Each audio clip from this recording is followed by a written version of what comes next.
तो हम लोग बात करते हैं सेक्शन 6(1) की, ठीक है। सेक्शन 6(1) में हम लोग बात करते हैं किस चीज की, रेजिडेंशियल स्टेटस की। कोई भी एसएससी रेसिडेंट है या नॉन रेसिडेंट है, ये हम लोग चेक करते हैं कैसे, सेक्शन 6(1) में। यहाँ तक कोई दिक्कत नहीं था। लेकिन सेक्शन 6(1) में किस एसएससी की हम लोग रेसिडेंशियल स्टेटस चेक करते हैं, इंडिविजुअल की। सेक्शन 6(2) में UF, partnership firm, AOP, BOI, artificial juridical person, इन लोगों का। फिर सॉरी आर्टिफिशियल ज्यूरिडिकल पर्सन नहीं, उनका नहीं करते हम लोग। सेक्शन 6(2) में सिर्फ और सिर्फ एचयूएफ, एओपी, बीओआई, ठीक है, और फर्म, पार्टनरशिप फर्म जो भी होगा। सेक्शन 6(3) कंपनीज का, और सेक्शन 6(4) इनके अलावा और जो बच गए हैं, यानी इंडिविजुअल के अलावा एचयूएफ, ए फर्म, एओपी, बीओआई और कंपनीज के अलावा, क्योंकि इनका तो पर्टिकुलर सेक्शन दिया गया है। अब सेक्शन 6(1) में रेसिडेंशियल स्टेटस में कुछ एक्सेप्शंस थे। एक्सेप्शंस क्या थे, तीन तरह के लोग जिन पे सेक्शन 6 सब सेक्शन 1 का फर्स्ट क्लॉज नहीं लगता। फर्स्ट क्लॉज क्या कहता था हमारा, कि आप 180, फर्स्ट क्लॉज ही एप्लीकेबल होता था, सेकंड क्लॉज एप्लीकेबल नहीं होता था उनके लिए। तो पहला क्या है कंडीशन, कि आप किसी भी प्रीवियस ईयर के बारे में अगर हम लोग देख रहे हैं, प्रीवियस ईयर में आप 182 डेज और मोर रेसाइड करने चाहिए, इंडिया में होने चाहिए, प्रेजेंट होने चाहिए फिजिकली, ठीक है। बात ये किस चीज की है, फर्स्ट क्लॉज की। सेकंड क्लॉज क्या है, अगर आप 182 डेज नहीं प्रेजेंट रहते हो तो 60 डेज और previous 4 years immediately preceding the relevant previous year में 365 डेज प्रेजेंट होने चाहिए। ये कंडीशन था 6(1) का। लेकिन इसमें सर्टेन एक्सेप्शंस थे। सर्टेन एक्सेप्शंस में तीन तरह का एक्सेप्शंस। पहला केस क्या था, एक इंडियन सिटीजन इंडिया को छोड़ रहा है। कंडीशन क्यों छोड़ रहा है, तो न्यू बिजनेस टेकअप करने के लिए, नया बिजनेस सेटअप करने के लिए, प्रोफेशन के लिए, एम्प्लॉयमेंट के टर्म्स के एग्रीमेंट के तहत जाना पड़ रहा है। मतलब किसी को, कोई इंटरनेशनल कंपनी काम कर रही है, अब पहले इंडिया में काम करवा रही थी उससे, और काम बहुत अच्छा कर रहा है वो व्यक्ति, तो उसका प्रमोशन वगैरह या जो भी हुआ हो, उसे इंटरनेशनल या अब्रोड कहीं भी भेज दिया और वहां काम करना पड़ रहा है, तो वो व्यक्ति, ऐसे लोगों के लिए क्या है, फर्स्ट कंडीशन ही एप्लीकेबल है। मैंने क्या बोला, इंडियन सिटीजन होना चाहिए और वो व्यक्ति इंडिया छोड़ रहा है। किस लिए छोड़ रहा है, for taking up any new business, profession और इन टर्म्स ऑफ एम्प्लॉयमेंट और एनी वोकेशन आउटसाइड इंडिया। किसी अदर वोकेशन जो आउटसाइड इंडिया के बाहर हो रहा है, उसको सेटअप करने के लिए जा रहे हैं वो लोग, या वर्क पर्पस के लिए जा रहे हैं। ये फर्स्ट केस था। सेकंड केस क्या है, citizen of India leaves India as a member of crew of an Indian ship. कोई इंडियन शिप है, ठीक है, मान लो कोई इंडियन शिप है, उसे क्रू होते हैं ना उसके मेंबर, सेलर, तो वो लोग छोड़ करके जा रहे हैं, वो इंडिया को छोड़ करके जा रहे हैं। क्यों, वो इंडिया को परमानेंटली छोड़ के नहीं, एक कंसाइनमेंट को पहुंचाने जा रहे हैं, एक जगह से दूसरी जगह जा रहे हैं डिलीवरी करने, चाहे वो हो सकता है क्रूज हो, चाहे वो कार्गो शिप हो, फर्क नहीं पड़ता। और थर्ड कंडीशन था क्या, कि पर्सन इंडियन सिटीजन होगा और या पर्सन ऑफ इंडियन ओरिजिन होगा। तो इंडियन ओरिजिन को डिफाइन किया गया सेक्शन 115C में। 115C में क्या है, तीन कंडीशन है पर्सन ऑफ इंडियन ओरिजिन के लिए। इधर आप अनडिवाइडेड इंडिया में बॉर्न हुए हो, यानी 15 अगस्त 1947 से पहले बॉर्न हुए हो, या आपके पेरेंट्स बॉर्न हुए हो, मम्मी पापा में से कोई भी, या आपके ग्रैंड पेरेंट्स बॉर्न हुए हो, यानी दादा दादी, नाना नानी, कोई भी अगर बॉर्न हुए हो अनडिवाइडेड इंडिया में, तो आप क्या कहलाओगे, पर्सन ऑफ इंडियन ओरिजिन। तो कंडीशन थर्ड क्या है, कि इंडिविजुअल सिटीजन, जो कि सिटीजन ऑफ इंडिया है या पर्सन ऑफ इंडियन ओरिजिन है, जिसका बिजनेस या प्रोफेशन या एम्प्लॉयमेंट बाहर है इंडिया के, और वो इंडिया कहाँ आया है, घूमने आया है, ऐसे गर्मी की छुट्टियों में मजे करने आया, आम खाने आया, ठीक है। तो इन तीन केस में सिर्फ और सिर्फ फर्स्ट क्लॉज लगता है सेक्शन 6 सब सेक्शन 1 का। क्या, कि आप रेसिडेंट तभी कहलाओगे जब 182 डेज और मोर इंडिया में रेसाइड किए होंगे। यहां तक क्लियर है, कोई समस्या है तो बताइए। अब बात आती है सेक्शन 66A की। तो सेक्शन 66A में क्या था, अब हम लोग रेसिडेंट अगर प्रूव कर चुके हैं कि कोई रेसिडेंट है, तो क्या वो ऑर्डिनरी रेसिडेंट है या नॉट ऑर्डिनरीली रेसिडेंट है। तो हमें वो चेक करने के लिए एक कंडीशन है, कि वो क्या कंडीशन है, कि वो व्यक्ति इंडिविजुअल इंडिया में 729 दिन पिछले 7 साल में, रेलेवेंट प्रीवियस ईयर से पिछला 7 साल में क्या होना चाहिए, प्रेजेंट होना चाहिए। कितने दिन, मान लो आप, अगर आपके लिए रेलेवेंट प्रीवियस ईयर 22-23 है, तो उस 22-23 से पिछले 7 साल यानी 15 से 22, 2015 से 2022 तक अगर आप 729 दिन या उससे कम इंडिया में रेसाइड किए हो, तो आप क्या कहलाओगे, बताओ, NOR, नॉट ऑर्डिनरी रेसिडेंट। मैंने क्या बोला, 729 दिन पिछले 7 साल during the immediately preceding the relevant previous year. अब बात आती है तीसरी, क्या तीसरी बात हमारी सुनो, सॉरी इसी में दूसरी बात क्या सुनोगे, कि अगर कोई व्यक्ति नॉन रेसिडेंट रहता है कितने साल, minimum 9 years out of 10 years immediately preceding the relevant previous year, मतलब आपका जो भी प्रीवियस ईयर है उसको छोड़ करके उससे पिछले 10 साल में कम से कम 9 साल क्या रहोगे आप, नॉन रेसिडेंट रहोगे, तो भी आप क्या कहलाओगे, नॉट ऑर्डिनरीली रेसिडेंट। और इन दोनों के अलावा कोई और कंडीशन है अगर, तो वो क्या कहलाएगा, ROR का। जैसे आपने 730 डेज रह लिया, कब, immediately presiding the relevant previous year से 7 साल, मतलब 15 से 22 आप कितने दिन रहे, 730 दिन रह लिए, तो ये क्या कहलाएगा, कंडीशन किस चीज को कौन सा फुलफिल करेगा, ROR का कंडीशन फुलफिल करेगा। कोई डाउट है, कोई परेशानी नहीं ना। या आप मिनिमम, सो आप या आप मैक्सिमम कितना, मैक्सिमम 8 इयर्स क्या रहे हो, नॉन रेसिडेंट हो, आउट ऑफ 10 इयर्स, तो क्या कहलाओगे आप, ROR। ये किसका कंडीशन है, ROR।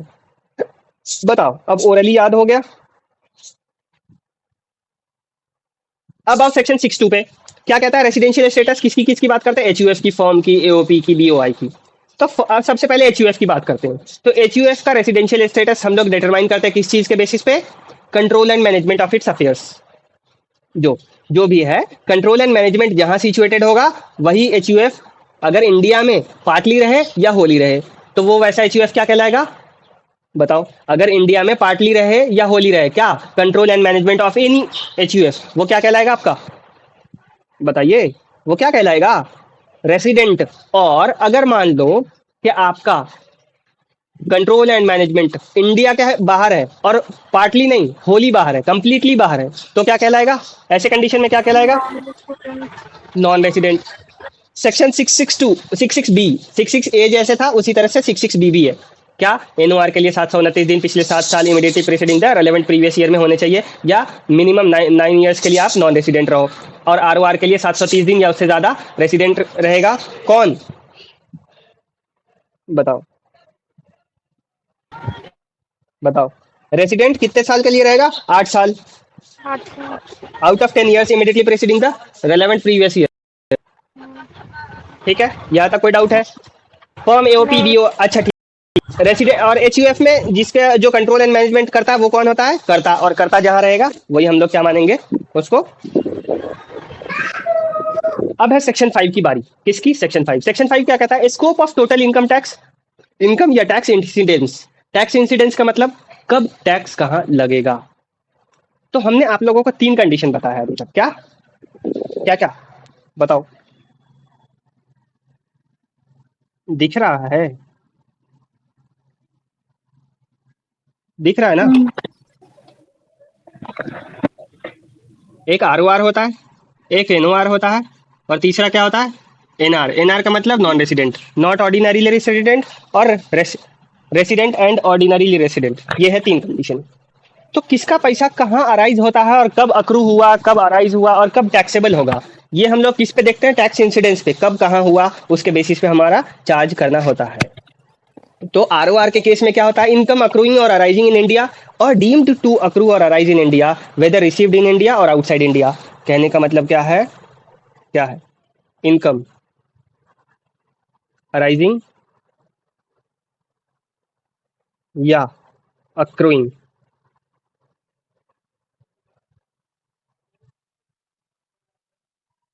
इन इंडिया और deemed to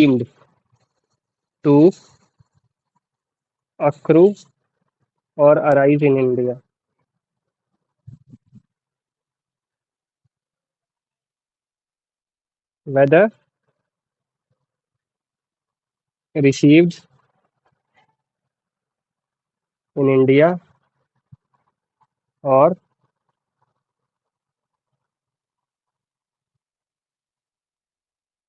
outside India. Section 6 sub section 5 होगा कि सेक्शन 5 सेक्शन 5 है ये।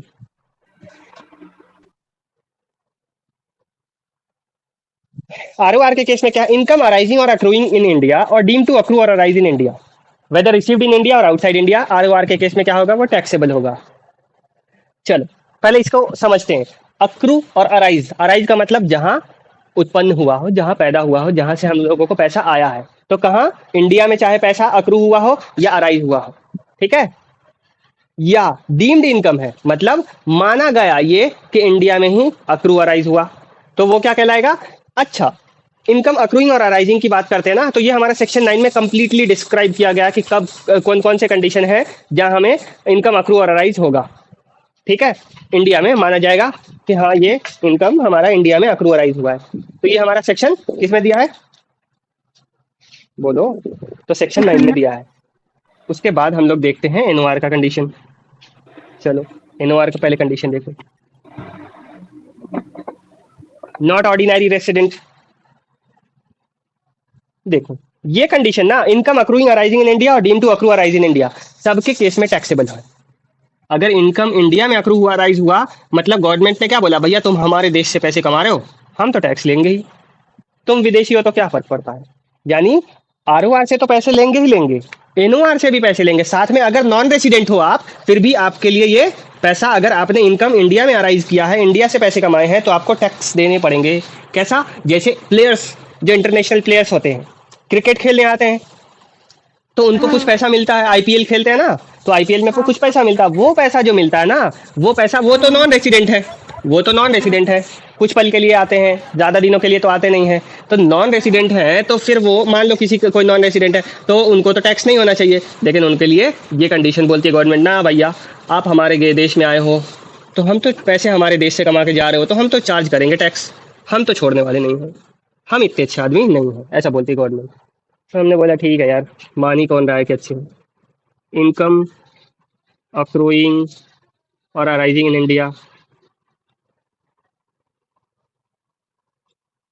और डीम्ड टू अक्रू या अराइज इन इंडिया।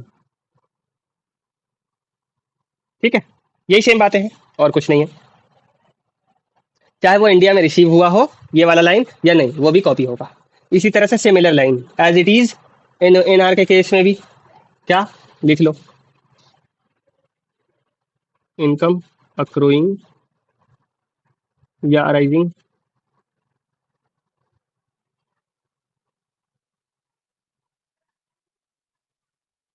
इंडिया और डीम टू अक्रू या अराइज इन इंडिया।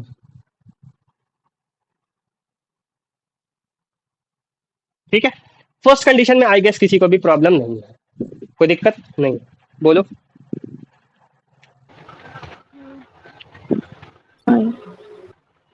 दूसरा कंडीशन क्या, इनकम रिसीव्ड इन इंडिया और deemed to be received in India.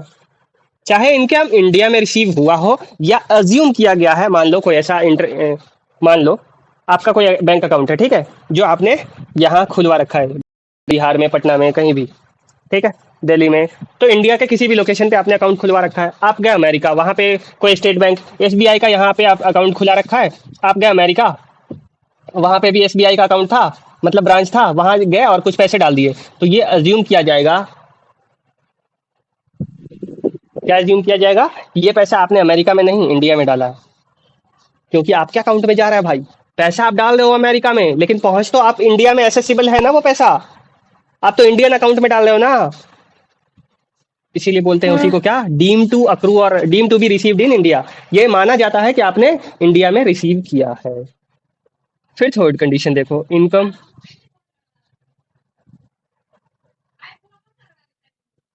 Accruing और arising abroad and received abroad. मान लीजिए आप आरओआर हैं, क्या है, रेसिडेंट एंड ऑर्डिनरीली रेसिडेंट है, बहुत अच्छी बात है। आप फॉरेन में गए, मान लो कोई कंट्री है, कुछ दिन का आपका सॉफ्टवेयर का कोई प्रोजेक्ट था, आप गए पैसे कमा करके आए, ठीक है, तो गवर्नमेंट क्या बोली, भले ही तुम पैसे अमेरिका में कमा के आओ, लंदन में कमा के आओ, इजिप्ट में कमा के आओ, यूरोपियन कंट्रीज में किसी में भी कमा के आओ, इंडिया के अलावा किसी भी दूसरे कंट्री में जा करके कमा करके आओ पैसा, अगर आरओआर हो तो वो टैक्सेबल होगा। तो आरओआर के केस में कोई भी ऐसा कंडीशन नहीं है जब टैक्सेबल नहीं होगा, मतलब हर एक सिचुएशन में, चाहे आप इंडिया में कमाइए, चाहे वो आप इंडिया में रिसीव कीजिए, चाहे वो बाहर कमाइए या रिसीव कीजिए, फर्क नहीं पड़ता है इससे, आपको पैसा देना पड़ेगा। ठीक है, पैसा यानी टैक्स देना पड़ेगा। फिर देखिए यहाँ इनकम डीम टू बी,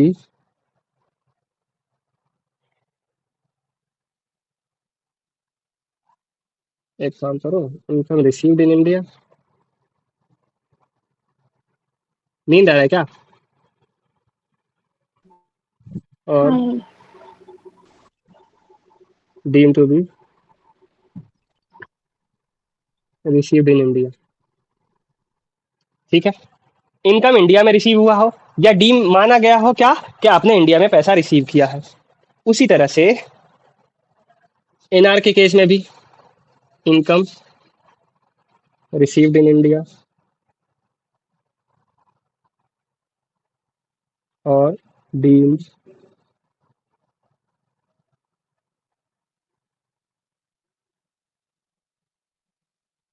और deem to be received in India. NR के केस में भी अगर इनकम इंडिया में रिसीव हुआ हो या अज्यूम किया गया हो या माना गया हो, जिसको डीम्ड इनकम माना जाएगा, कि डीम्ड ये किया जाएगा, माना जाएगा क्या कि इंडिया में रिसीव हुआ है, तो वो R O R, N O R और एनआर सबके केस में टैक्सेबल होगा। बात अब सुनो, ये कंडीशन मैंने लिखा income accruing arising abroad and received abroad. तो ये कंडीशन जो हमने लिखा है, क्या ये इसके केस में और इसके केस में टैक्सेबल होगा? तो बोलोगे नहीं सर, दोनों ही के केस में टैक्सेबल नहीं होगा। तो ये वाली जो चीजें हैं, थर्ड पॉइंट, वो एनओआर और एनआर के केस में रिसीव अगर होता है तो वो टैक्सेबल नहीं है। ये नहीं है थर्ड पॉइंट। बात समझ में आई कुछ कि नहीं आई? हम्म। लेकिन इसमें दो एक्स्ट्रा पॉइंट है एनओआर में, वो सुनो। इनकम कहाँ से? From a business,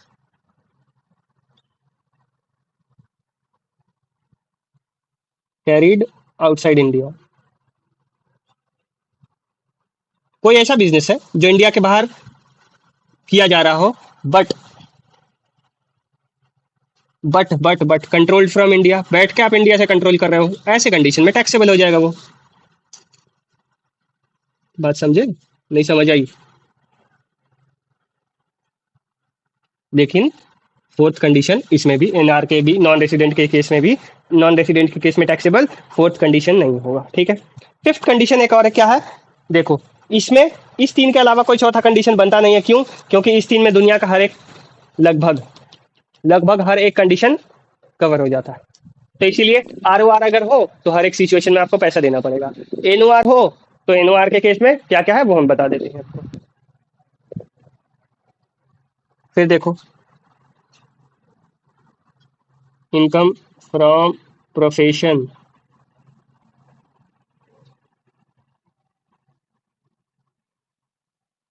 carried on carried outside India,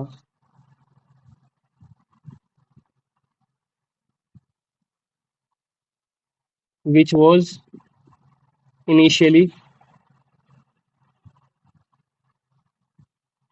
set up in India।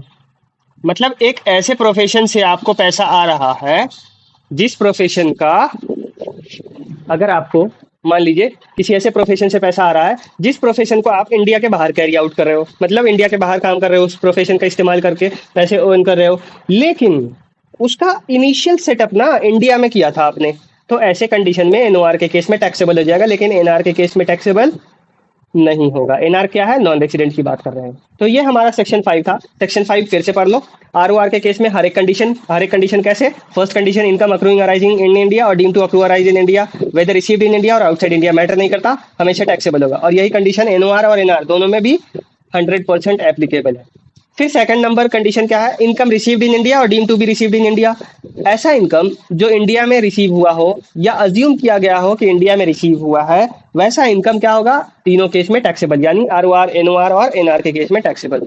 फिर थर्ड कंडीशन हमारे पास आता है income accruing arising abroad and received abroad, यानी ऐसा इनकम जो इंडिया के बाहर अक्रू अराइज हुआ है, ठीक है, और इंडिया के बाहर ही अक्रू अराइज होने के साथ साथ रिसीव भी हुआ है। समझे? मतलब आप कमाए भी बाहर हो पैसा और रिसीव भी बाहर किए हो, तो आरओआर के केस में तो टैक्सेबल हो जाओगे, लेकिन एनओआर और एनआर के केस में वो टैक्सेबल नहीं होगा। अब आती है बात income from a business carry down outside India के क्रेडिट। बाहर है, इंडिया के बाहर अगर उसका राज किया है तो फिर आर में कैसे टैक्सेबल होगा? आप गए कुछ दिन, ठीक है, सुनो, एक प्रोजेक्ट था, ठीक है, आपको 2 महीने के लिए जा करके कंप्लीट करके आना था प्रोजेक्ट। आप गए वहीं, इनकम अक्रू कहाँ हुआ, काम किए हो बाहर का, अमेरिका गए, अमेरिका का एक प्रोजेक्ट था, एक सॉफ्टवेयर का प्रोजेक्ट था, उसको कंप्लीट किए, ठीक है। उस प्रोजेक्ट को कंप्लीट करने के बाद आपको कुछ पैसे मिले होंगे, बिल्कुल आपने मेहनत किया है, पैसे मिले होंगे। अब जो पैसे मिले हैं वो इनकम अक्रू कहाँ हुआ, आप अमेरिका में थे और अमेरिका में ही मिला आपको, तो अक्रू भी क्या हुआ वहां अमेरिका में, क्यों, क्योंकि आपने काम कहाँ किया है, अमेरिका में। तो वो काम अक्रू क्या कहाँ होगा, पैसा अक्रू कहाँ किया माना जाएगा, अमेरिका में। और वहीं आपको रिसीव भी हो गया, वहीं आपको पैसा अकाउंट में ना रिसीव होकर के मान लो चेक हो गया, कैश हो गया, कुछ भी रिसीव हो गया, या किसी और बैंक अकाउंट के थ्रू रिसीव हो गया, तो ये क्या माना जाएगा, income accruing arising abroad and received abroad. Accrue arise भी हुआ और रिसीव भी हुआ, तो ऐसे कंडीशन में हमारे पास क्या बनता है, आर ओ आर के केस में टैक्सेबल बनता है ये। लेकिन एन ओ आर और एन आर के केस में ये टैक्सेबल नहीं होता। बात समझे हमारी। हाँ। फिर थर्ड फोर्थ कंडीशन है क्या, income from a business carried outside India but controlled from India. कोई भी ऐसा बिजनेस जो इंडिया के बाहर से कंट्रोल कैरी किया जा रहा हो, बाहर चल रहा हो, लेकिन उसका कंट्रोल एंड मैनेजमेंट कहाँ है, इंडिया में है। उसको कंट्रोल आप कहाँ से कर रहे हो, इंडिया में, तो वो क्या होगा, टैक्सेबल हो जाएगा, एनओआर हो जाएगा। Income from a profession carried outside India which was initially set up in India. कोई ऐसा प्रोफेशन है जिससे पैसा आप विदेश में कमा रहे हो, लेकिन उसका इनिशियल सेटअप आपने कहाँ किया था, इंडिया में किसी भी कोने में किया था, तो वो क्या एज्यूम किया जाएगा, एनओआर के केस में टैक्सेबल है, लेकिन R O R sorry NR के केस में टैक्सेबल नहीं है। ये 3 चीजें हैं, अभी तक मैंने बताया तीनों के बारे में। अगर कोई डाउट है तो पूछिए। नहीं नहीं। चलो ठीक है। अब देखो इनकम किस तरह के होते हैं, मैंने 3 तरह का इनकम बताया, क्या, इनकम जो अक्रू अराइज इंडिया के बाहर और रिसीव भी बाहर ही हुआ, ठीक है। फिर इनकम जो कि इंडिया में रिसीव हुआ हो, या deemed income to be received in India, और इनकम जो कि अक्रू अराइज इंडिया में हुआ हो। मैंने क्या क्या बोला, ऐसा इनकम जो इंडिया के बाहर ही कमाया आपने और इंडिया के बाहर ही रिसीव किया। फिर ऐसा इनकम जिसको आपने इंडिया में रिसीव किया है या deem to be received in India, और ऐसा इनकम जो कि अक्रू भी इंडिया में हुआ है और अराइज भी इंडिया में हुआ और रिसीव और deem to be received in India. मतलब आपने कमाया इंडिया में किसी भी तरह से, वो डीम्ड इनकम हो या एक्चुअल में अक्रू अराइज हुआ हो। तो हमारा 3 तरह का इनकम है, इसी 3 के बेसिस पे हम लोग देखेंगे कि कौन सा इनकम किस बेसिस पे टैक्सेबल है, अगर है तो कहाँ होगा, किसके हैंड में टैक्सेबल होगा। चलो देखो, income deem to accrue arise in India, section 9 कहता है क्या,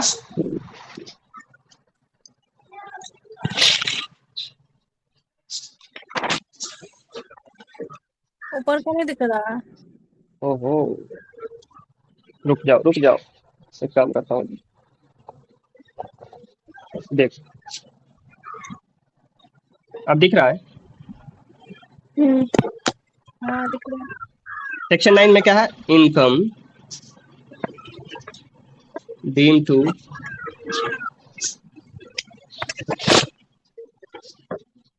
अक्रू और अराइज इन इंडिया।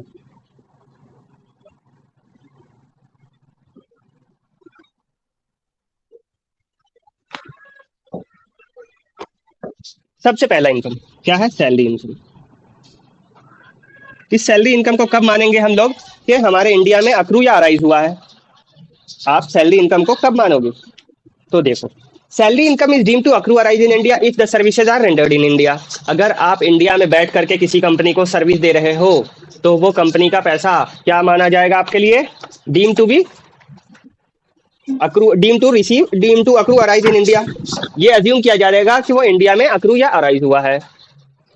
कोई दिक्कत बताओ। नहीं। तो प्लेस ऑफ अक्रूवल बहुत ज्यादा मैटर करता है, और प्लेस ऑफ अक्रूवल क्या मैटर करेगा, कि मान लो अगर आपने किसी फॉरेन कंपनी का, किसी इंटरनेशनल कंपनी का, जो फॉरेन कंपनी है जो इंडिया में रजिस्टर्ड नहीं है, जिसका control and management Holi outside India है, तो वैसी कंपनी जो फॉरेन कंपनी है, जो मैंने बता दिया आप लोगों को, उस कंपनी का भी अगर काम बैठ करके आप इंडिया में कर रहे हो उस कंपनी के ऑफिस में, तो वो कंपनी क्या कहलाए, वो आपका सैलरी क्या कहलाएगा, deem to accrue arise in India. बात समझ में आई? नहीं आया? अगर कोई व्यक्ति पेंशन मिलता है, सैलरी की तो बात हो गई, उसी तरह से अगर किसी इंसान को पेंशन मिलता है तो वो पेंशन भी क्या अज्यूम किया जाएगा? Accrue arise in India. मतलब इंटरनेशनल कंपनी है, कोई उसे पेंशन दे रही है तो भी क्या माना जाएगा उस पेंशन को? Accrue arise in India. बताओ। चलो देखो, मैंने क्या बोला था कि salary income is deem to accrue arise in India if the services are rendered in India. मैंने क्या बोला? अगर आपने इंडिया में रह करके इंडिया में रह करके सर्विस दिया है तो क्या माना जाएगा? आपका salary accrue arise in India माना जाएगा। लेकिन साथ ही साथ अगर वैसे पर्सन को पेंशन भी मिलता है तो वो क्या माना जाएगा? Accrue arise in India. लेकिन अगर कोई सेंट्रल या स्टेट गवर्नमेंट का एम्प्लॉय है, ठीक है, और इंडियन सिटीजन है, जो फॉरेन में, इंडिया के बाहर रह करके इंडियन गवर्नमेंट को सर्विस दे रहा है, तो वैसा इनकम को भी हम लोग क्या मानेंगे? Income accrue arise in India. बात समझे हमारी? कि अगर आप बाहर भी दिया लेकिन सर्विस दे किसको रहे हैं? इंडियन गवर्नमेंट को ना। चाहे स्टेट हो या सेंट्रल गवर्नमेंट हो, वो मैटर नहीं करता। आप इंडियन गवर्नमेंट को सर्विस दे रहे हो इंडिया के बाहर ही रह करके, वो मैटर नहीं करता है। आप दे किसको रहे हो सर्विस, वो मैटर करता है यहाँ पे। तो हम लोगों ने देखा, तो यहाँ पे ये अक्रू अराइज इन इंडिया माना जाएगा। पहला कंडीशन ये आपका कहानी है। इसके एक एग्जाम्पल है, वो आप लोग बस ओरली सुन लो, ठीक है। तो मिस्टर एक्स एक इंडियन सिटीजन है। इंडिया का सिटीजन होने के बाद ये सर्विस कहाँ दे रहा है? अमेरिका में। कैसे? As an IFS officer, Indian foreign service का ऑफिसर है। इंडियन फॉरेन सर्विस का ऑफिसर है और वो काम कर रहा है, और सर्विस किसको दे रहा है? इंडियन गवर्नमेंट को। तो ऐसे कंडीशन में वो हमारा टैक्स इंसिडेंस, हमारा जो पैसा अक्रूवल अराइजल होगा, कहाँ माना जाएगा? इंडिया में। चलो नेक्स्ट है इनकम फ्रॉम एनी प्रॉपर्टी और assets. Income from any property और एसेट्स, चाहे मूवेबल हो, इमूवेबल हो, टेंजिबल हो या इंटेंजिबल हो। मूवेबल प्रॉपर्टी जिसको यहाँ एक जगह से दूसरी जगह तक हम लोग ले जा सकते हैं, इमूवेबल जिसको नहीं ले जा सकते, और टेंजिबल जिसको टच कर सकते हैं, इंटेंजिबल जिसको हम लोग टच नहीं कर सकते, ठीक है, फिजिकल सेंस नहीं कर सकते। जैसे सॉफ्टवेयर वगैरह, वो इंटेंजिबल एसेट्स है एक तरह का आपका, ठीक है। तो ऐसे कंडीशन में ये हमारा कहाँ माना जाएगा? Accrue arise in India. कब? अगर वो property deem to accrue arise in India if such property situated in India. अगर वो प्रॉपर्टी या एसेट्स इंडिया में होगा तो वो क्या माना जाएगा? ऐसी प्रॉपर्टी से पैसा क्या माना जाएगा आपका? अक्रू अराइज इन इंडिया माना जाएगा। मान लो आप लंदन में रहते हो, आपका कोई फ्लैट है दिल्ली में और उसको आपने रेंट पे लगा रखा है, आपको 10,000 रुपए का रेंट पर मंथ आता है, तो साल के 1,20,000 रुपए कहाँ अक्रू अराइज किए जाएंगे? माना जाएगा, ये माना जाएगा कि आपको अक्रू अराइज इन इंडिया हुआ है, ठीक है। ठीक है। तो सेकंड पॉइंट लिख लो।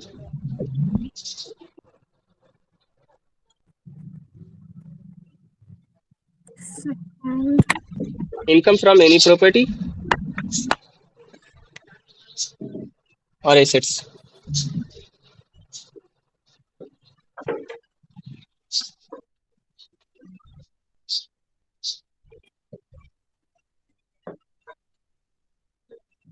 इनकम फ्रॉम एनी प्रॉपर्टी है, ठीक है। एनी प्रॉपर्टी में मूवेबल, इमूवेबल, टेंजिबल, इंटेंजिबल, देखो लिख ही देता हूँ।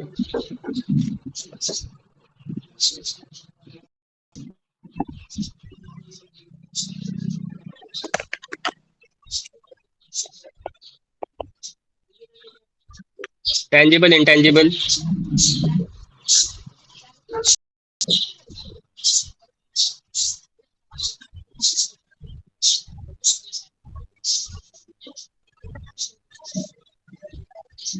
situated in India. Income from any property, movable, immovable, tangible, intangible, situated in India is deemed to accrue और अराइज इन इंडिया। क्या माना जाता है? अक्रू अराइज कहाँ हो रहा है? इंडिया में। कोई दिक्कत? ये बात एक्सप्लेन कर चुका हूँ। थर्ड पॉइंट पे आओ।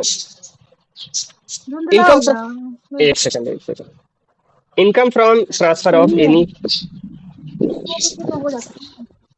देखो अब थर्ड पॉइंट देखो, income from the transfer of any capital assets. अब कैपिटल एसेट्स क्या है?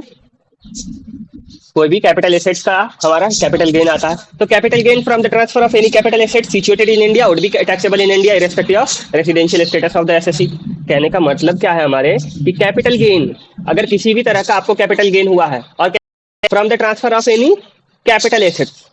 आपको ट्रांसफर करोगे कोई कैपिटल एसेट्स तभी ना कैपिटल गेन होगा, ये तो ऑब्वियस सी बात है। तो किसी भी तरह का कैपिटल गेन आपको कोई कैपिटल एसेट्स को ट्रांसफर करके इंडिया, जो कि इंडिया में सिचुएटेड है, वो जो होता है वो क्या माना जाता है, अक्रू अराइज इन इंडिया, और वो टैक्सेबल कहाँ होता है, इंडिया में। इंडिया में टैक्सेबल तो होगा, लेकिन किनको, वो मैटर नहीं करता कि आप रेसिडेंट हो या नहीं हो, सभी को टैक्सेबल होगा।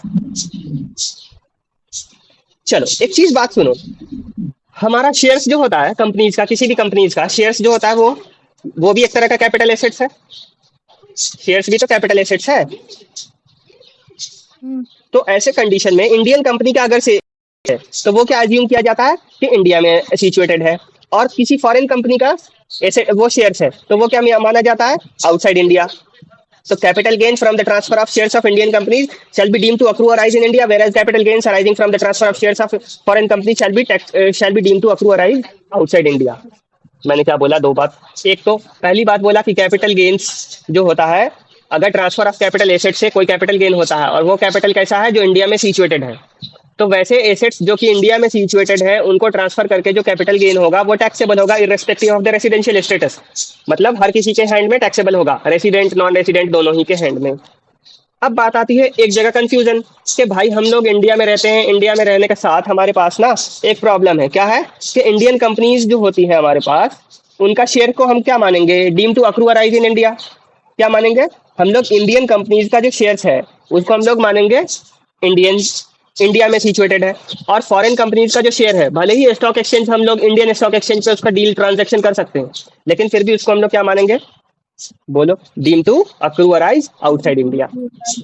इंडियन कंपनी का अगर शेयर्स है तो इंडिया में माना जाएगा सिचुएटेड। इंडियन अगर फॉरेन कंपनी का एसेट्स है, सॉरी शेयर्स है, तो वो क्या माना जाएगा, इंडिया के बाहर सिचुएटेड है। बस यही है ट्रांसफर ऑफ कैपिटल एसेट्स में। चलो लिख देता हूं मैं इसे भी।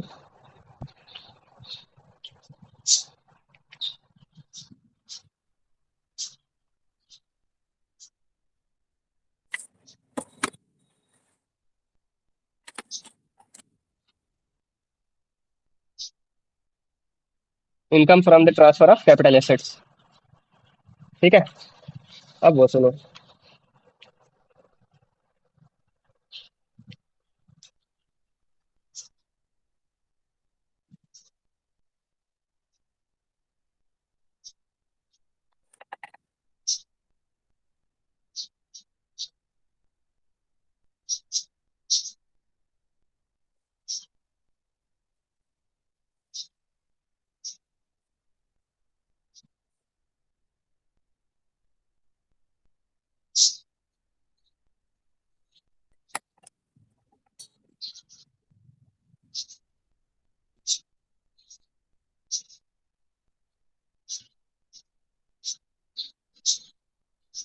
मैंने क्या लिखा, capital gains of any capital gain of any capital asset situated in India is deem to accrue arise in India, ये माना जाता है। ठीक है, वो रेसिडेंशियल स्टेटस इसके लिए मैटर नहीं करता, सबके लिए टैक्सेबल है ये, क्योंकि इंडिया में अक्रू अराइज हो रहा है ना। मैंने सेक्शन 9 में तो लिखा income deem to accrue arise in India, तो ये इंडिया में चूंकि अक्रू अराइज हो रहा है तो इसलिए इंडिया में अक्रू अराइज अगर किसी भी तरह का इनकम है तो वो क्या माना, वो सभी के हैंड में टैक्सेबल होता है। चलो यहाँ दो चीज एक्सेप्शन है, क्या है, एक्सेप्शंस नहीं, दो पॉइंट्स है जो कि नोट करने वाला है। वो पहला पॉइंट क्या है वो सुनो,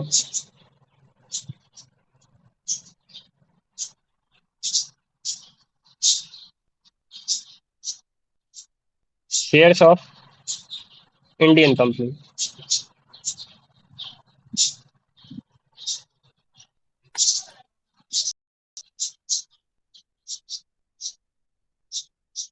are deemed to accrue, are deemed to be situated in India।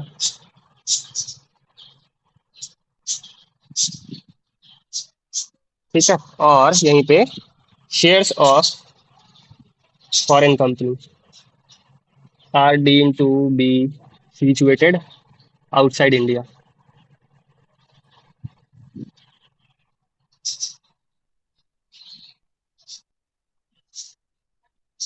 ठीक है, बताओ कोई डाउट है इसमें कि कैपिटल गेन किसी भी कैपिटल एसेट्स को ट्रांसफर करने से जो इंडिया में अगर, जो कि ऐसा कैपिटल एसेट्स जो इंडिया में सिचुएटेड है, वही कैपिटल एसेट्स को अगर बेचने से या ट्रांसफर किसी भी तरह से आपको अगर कैपिटल गेन्स होता है तो वो क्या अज्यूम किया जाएगा, इंडिया में अक्रूअराइज किया जाएगा, डीम किया जाएगा। और इंडियन कंपनी का शेयर्स अज्यूम हमेशा किया जाता है क्या, इंडिया में सिचुएटेड है, और फॉरेन कंपनी का शेयर्स फॉरेन में आउटसाइड इंडिया यानी सिचुएटेड है।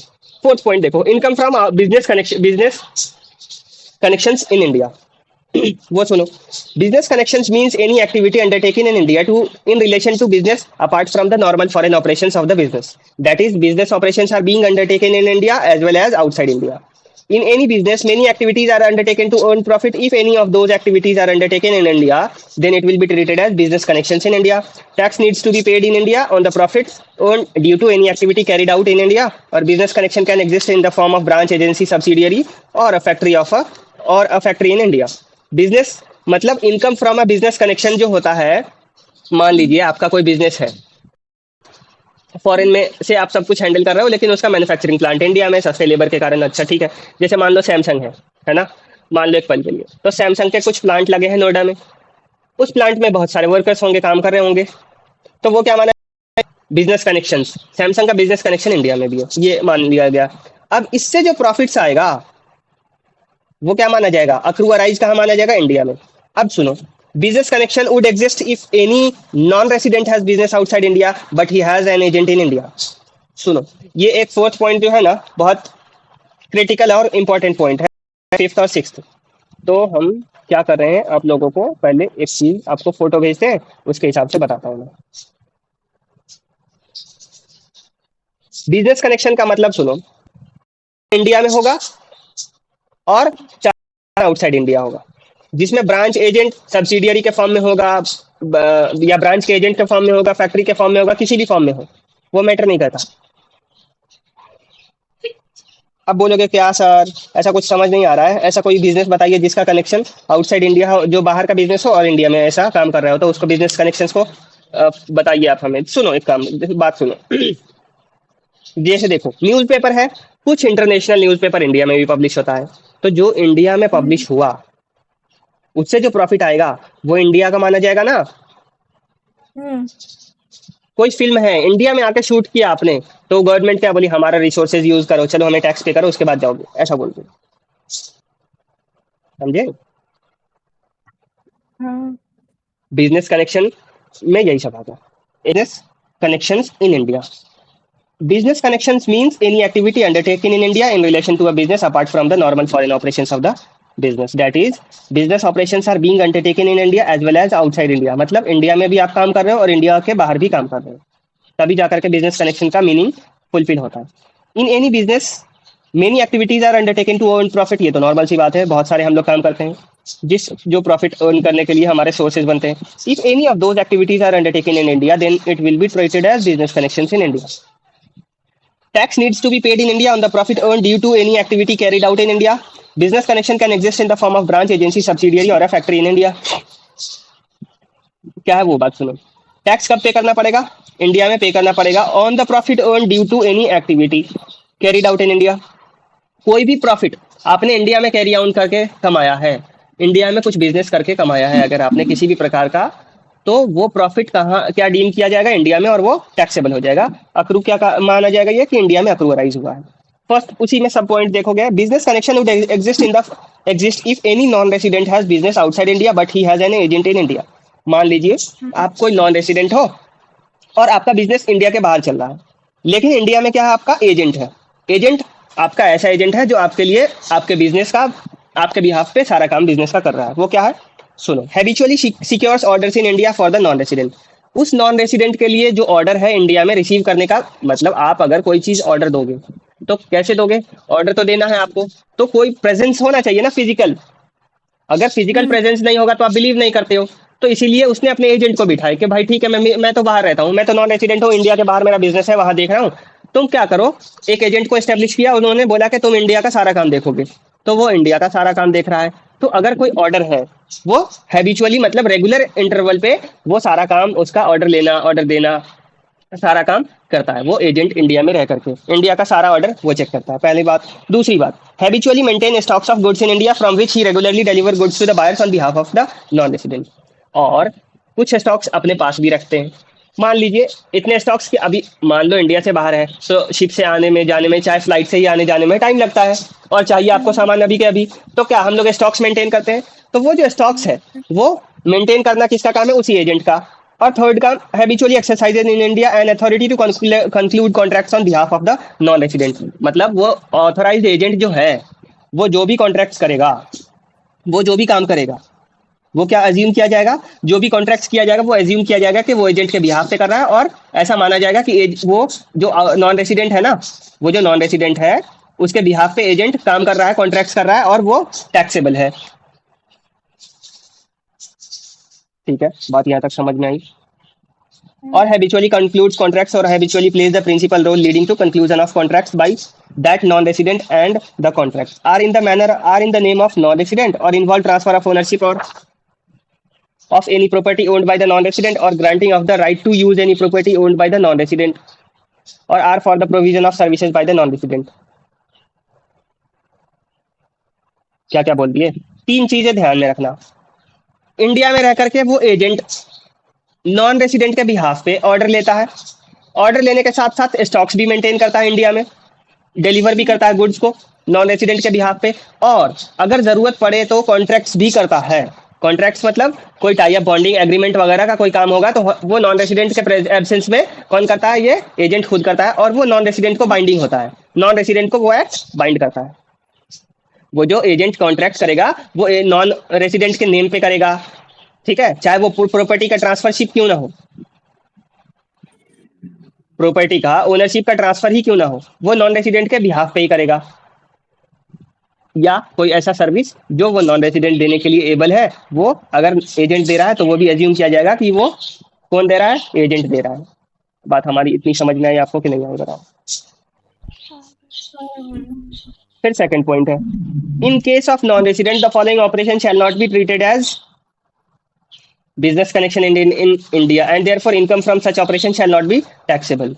मैंने क्या बोला? अगर आप नॉन रेसिडेंट हो, नॉन रेसिडेंट होने के साथ साथ कुछ ऐसे बिजनेस कनेक्शंस है जो इंडिया में आप कर रहे हो, ठीक है, तो वो इनकम, वैसा ऑपरेशन इंडिया में क्या माना जाएगा? अज्यूम किया जाएगा कि वो इनकम इंडिया में अप्रूवराइज नहीं हुआ है। तो कौन कौन सी एक्टिविटीज है? पहला एक्टिविटी सुनो, activity carried out involves purchase of goods in India for the purpose of export from India and no other activity is carried out in India। देखो, गवर्नमेंट हमेशा चाहती है ना एक्सपोर्ट बढ़ाए। एक्सपोर्ट बढ़ाने से क्या होता है? कंपनी का जीडीपी ग्रोथ तो होता ही है, साथ में मार्केट में स्टेबिलिटी भी आती है उस कंपनी के लिए, उस कंट्री के लिए।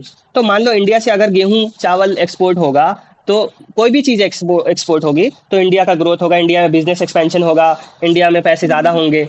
तो गवर्नमेंट इसको प्रमोट करने के लिए, इसी चीज को प्रमोट करने के लिए गवर्नमेंट ने क्या बोला कि ठीक है, अगर आप इंडिया में आते हो, कोई भी गुड्स लेते हो और लेने के साथ वो क्या करते हो? उसे एक्सपोर्ट करते हो, और कोई एक्टिविटी नहीं कर रहे हो, खरीदा आपने गुड्स और सीधा सीधा एक्सपोर्ट किया, इंडिया के बाहर किया, बेच दिया, इंडिया के बाहर एक्सपोर्ट किया आपने, तो वो क्या आप लोग क्या करोगे ऐसे कंडीशन में? वो आपके लिए, अगर आप नॉन रेसिडेंट हो तो आपके लिए, आपके हैंड में वो टैक्सेबल नहीं है।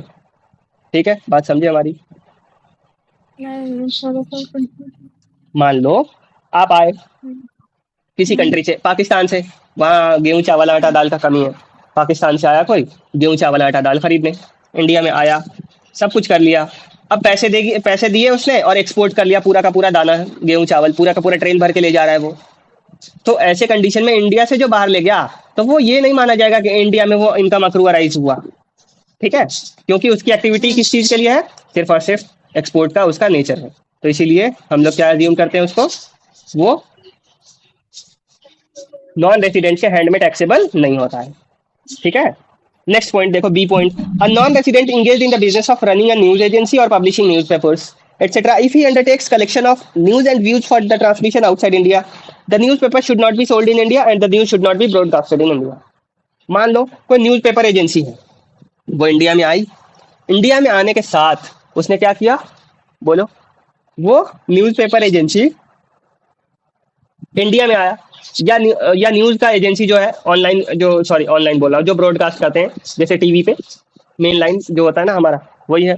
तो ब्रॉडकास्ट उसका काम क्या है? अपना ब्रॉडकास्ट किया उसने, तो वो जो ब्रॉडकास्ट किया, चाहे न्यूज में प्रिंट किया, वो भी नॉन टैक्सेबल होगा नॉन रेसिडेंट के हैंड में, लेकिन कंडीशन है, और वो कंडीशन क्या है? कि अगर आपने इंडिया में उस न्यूज को ब्रॉडकास्ट नहीं किया, अगर इंडिया में ब्रॉडकास्ट करोगे फिर टैक्सेबल हो जाएगा। लेकिन अगर इंडिया में बिना ब्रॉडकास्ट किए हुए आप सिर्फ न्यूज कलेक्ट किए हो और न्यूज इंडिया के बाहर कंप्लीटली चलाओगे, इंडिया के बाहर किसी भी कंट्री में चलाओगे कि इंडिया का ये है, इंडिया के ये लोग हैं, ऐसे रहते हैं, वैसे रहते हैं, इंडिया में आज ये घटना हुई, ये सब बातें हैं। अगर आप सिर्फ और सिर्फ इंडिया के बाहर चला रहे हो तो ऐसे कंडीशन में आपके लिए वो क्या होगा, एग्जेम्प्ट है, वो टैक्सेबल आपके हैंड में नहीं है अगर आप नॉन रेसिडेंट हो। सी पॉइंट देखो, shooting of newspaper shooting of cinematographic films in India by a non-resident provided the film is not shown in India and conditions listed below are satisfied। अब मान लो आपने इंडिया में आया, कोई scenery दिखी, कोई सीन्स खूबसूरत जगह दिखा, कश्मीर में जैसे बहुत खूबसूरत जगह है, तो शूटिंग करने के लिए इंटरनेशनल फिल्म्स वाले लोग आ सकते हैं, सिनेमेटोग्राफिक फिल्म्स के लिए, सीन्स के लिए, तो वो क्या करेंगे, इंडिया में आएंगे, शूटिंग करेंगे। लेकिन अगर शूटिंग करने के बाद इंडिया के बाहर आपने सिर्फ ब्रॉडकास्ट किया उसे, तब तो टैक्सेबल नहीं होगा अगर आप नॉन रेसिडेंट हो। लेकिन अगर इंडिया में आपने उसे पब्लिश किया, सिनेमेटोग्राफिक फिल्म्स को दिखाया अगर इंडिया में, तो वो टैक्सेबल हो जाएगा अगर आप नॉन रेसिडेंट हो तो भी। ठीक है, ठीक है। लेकिन शूटिंग ऑफ फिल्म्स जो होता है और फिल्म इंडिया के बाहर आप दिखा जो रहे हो, तो उसमें 3 कंडीशन फुलफिल फर्दर करने पड़ेंगे। क्या, कि जो शूटिंग जो है इंडियन सिटीजन के द्वारा, जो इंडिया कोई भी ऐसा इंडिविजुअल के द्वारा नहीं किया जा रहा जो इंडियन सिटीजन है।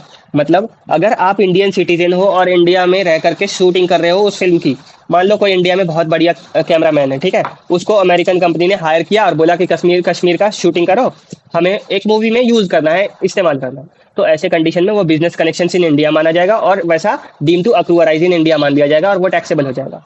लेकिन अगर नॉन रेसिडेंट है वो इंडिविजुअल, वो इंडिया के बाहर ही हमेशा रहता है, सेक्शन 6(1) का कंडीशन फुलफिल नहीं करता है, तो ऐसे कंडीशन में क्या होगा, वो बिजनेस कनेक्शन नहीं माना जाएगा और वो बोलो उस फिल्म मेकर के हैंड में वो टैक्सेबल नहीं होगा। दूसरी बात, वो शूटिंग नॉन रेसिडेंट फर्म के द्वारा किया जा रहा हो, मतलब अगर कोई फर्म है, पार्टनरशिप फर्म है, उसमें सारे के सारे उसके जो मेंबर्स होंगे ना उस फर्म के, सारे क्या होने चाहिए, नॉन रेसिडेंट होना चाहिए इंडिया में।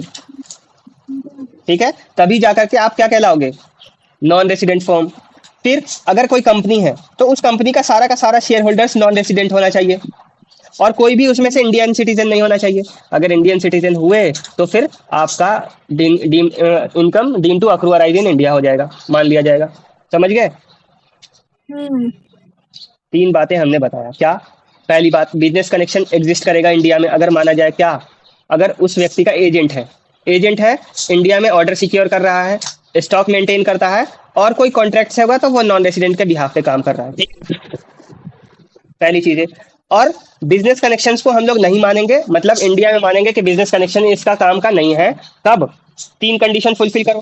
पहला, अगर आपने गुड्स परचेज किया है कंप्लीटली एक्सपोर्ट पर्पस के लिए, आपने एक्सपोर्ट के लिए गुड्स पर्पस, आपने गुड्स खरीदा है एक्सपोर्ट के लिए, ठीक है, और इंडिया के बाहर आप एक्सपोर्ट कर रहे हो बिना किसी फर्दर ट्रांजेक्शन के। ऐसा नहीं कि कुछ यहाँ इंडिया में बेच दिए फिर उसके बाद कुछ किए, ऐसा नहीं होना चाहिए। कंप्लीटली आप एक्सपोर्ट करोगे इंडिया के बाहर। फिर दूसरा, अगर आप न्यूज एजेंसी चला रहे हो या न्यूज़पेपर पब्लिशिंग एजेंसी है आपका, तो आपने अगर इंडिया में न्यूज आकर के कलेक्ट किया है तो आप नॉन रेसिडेंट हो, और आप नॉन रेसिडेंट होने के साथ आप वो इंडिया में ब्रॉडकास्ट नहीं करोगे, न्यूज को इंडिया में दिखाओगे भी नहीं और प्रिंट भी नहीं करोगे। प्रिंट मीडिया के फॉर्म में भी आप नहीं प्रेजेंट करोगे इंडिया में उस न्यूज को, और इंडिया में ना ही न्यूज के माध्यम से दिखाओगे। तो आप बिजनेस कनेक्शन नहीं माना जाएगा आपके हैंड में अगर आप नॉन रेसिडेंट हो, और वो टैक्सेबल नहीं होगा आपके हैंड में।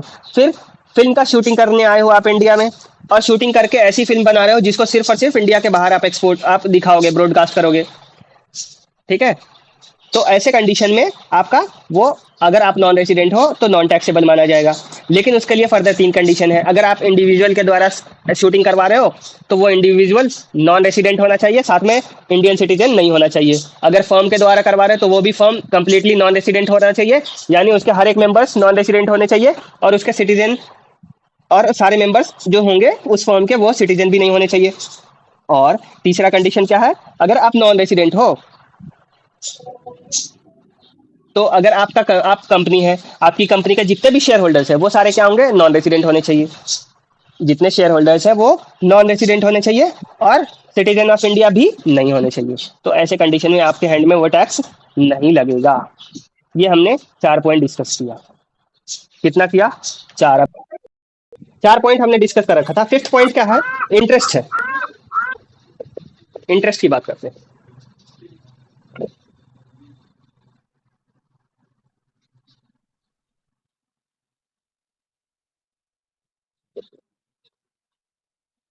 इंटरेस्ट कैसा interest? Consideration for using borrowed money. मतलब आपने किसी से जो पैसे लिए हैं, ठीक है, उसका जो कंसीडरेशन होगा ना, उसके आपने interest for using borrowed money. Borrowed money का अगर हम लोग कंसीडरेशन की बात करें, यानी आपने किसी से अगर पैसे लिए हैं तो पैसे के बदले आपको इंटरेस्ट देने पड़ते हैं किसी भी फॉर्म में। अगर इंटरेस्ट दे रहे हो तो वो क्या है? कंसीडरेशन एक तरह का। आपने पैसे इस्तेमाल किए, उसके बदले कंसीडरेशन दे रहे हो, तो कंसीडरेशन क्या है? यहाँ पे इंटरेस्ट के फॉर्म में है। आप कुछ एक्स्ट्रा पैसा दे रहे हो। सुनो, 2 तरह का लोन यूज होता है। Loan use bye Indian government, चाहे स्टेट या सेंट्रल गवर्नमेंट हो, या loan use bye Indian resident, दोनों ही के केस में। और तीसरा कंडीशन है नॉन रेसिडेंट। इसमें 3 कंडीशन बना। क्या क्या? 5th पॉइंट में सुनो, कौन कौन लोग यूज कर रहे हैं, ध्यान सुनना। लोन सेंट्रल गवर्नमेंट को भी यूज होती है, जरूरत पड़ती है।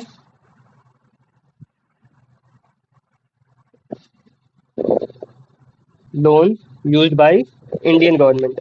अब इंडियन गवर्नमेंट में स्टेट गवर्नमेंट और सेंट्रल गवर्नमेंट दोनों ही आते हैं, ठीक है, कोई भी फर्क नहीं पड़ता। फिर लोन यूज बाय रेसिडेंट। कैसा रेसिडेंट? Indian resident. तो यहां लिख लो आप। और ये इंडियन रेसिडेंट चाहे आरओआर हो या एनओआर हो, दोनों के लिए सेम रूल है। अगर उसे इंटरेस्ट का कुछ पैसा उसने दिया है तो क्या होगा, वो हम लोग रेसिडेंशियल स्टेटस में इनकम उसका देखते हैं क्या होगा, उसका ट्रीटमेंट क्या होगा, नहीं होगा। ठीक है, फिर अब बचा क्या हमारे पास? एक अंतिम बचा क्या? लोन। हमने इंडियन गवर्नमेंट के द्वारा अगर लोन यूज किया गया है तो देख लेंगे। फिर रेसिडेंट, इंडियन रेसिडेंट के बारे में देख लेंगे। बच गया कौन? नॉन रेसिडेंट के बारे में। तो देख लो, loan use by non resident. ठीक है, अब नॉन रेसिडेंट के द्वारा अगर लोन यूज किया गया है फिर क्या होगा? ये 3 कंडीशन है। इस तीनों कंडीशन पे हम लोगों को देखना है कि हम लोगों ने फर्दर आगे करना क्या है। सुनो, यहाँ की कहानी सुनो। तो interest paid by Indian government on a loan used by it would always be deemed to be accrue और arise in India. The Indian government can use the loan in India और आउटसाइड इंडिया।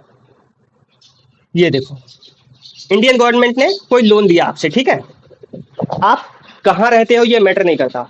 अगर Indian government ने आपसे मान लो 500 करोड़ रुपए लिए, ठीक है, कितने लिए? 500 करोड़ रुपए इंडियन गवर्नमेंट से ने आपसे पैसे लिए।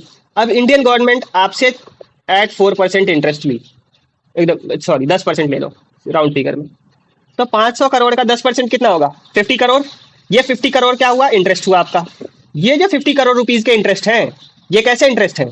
ये क्या डीम किए जाएंगे? ये अक्रू और अराइज। इसका प्लेस ऑफ अक्रूवल या अराइजल कहाँ होगा? ये कहाँ अज्यूम किया जाएगा कि कहाँ पे अक्रू या अराइज हुआ है? तो इसको हम लोग क्या मानेंगे कि ये इंडिया में अक्रू और अराइज हुआ है। ये इनकम जो है इंडियन गवर्नमेंट दे रही है ना पैसे आपको, 50 करोड़ एक्स्ट्रा।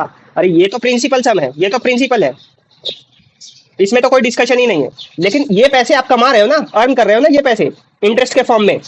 ये है ना अर्निंग 50 करोड़ की आपकी।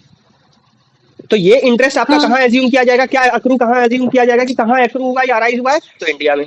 बात आपको समझ में आई? तो इसीलिए ये जो इंटरेस्ट होगा पेड बाई कौन? सेंट्रल गवर्नमेंट या स्टेट गवर्नमेंट, यानी इंडियन गवर्नमेंट के द्वारा। अगर आपने किसी भी प्रकार से, अगर आपने आपको इंडियन गवर्नमेंट के द्वारा किसी भी प्रकार से इंटरेस्ट का सम दिया जा रहा है, किसी भी प्रकार का इंटरेस्ट दिया जा रहा है किसी भी सम पे, तो वो कहाँ अक्रू अराइज अज्यूम किया जाएगा, कहाँ डीम किया जाएगा? इंडिया में। बस यही बात है।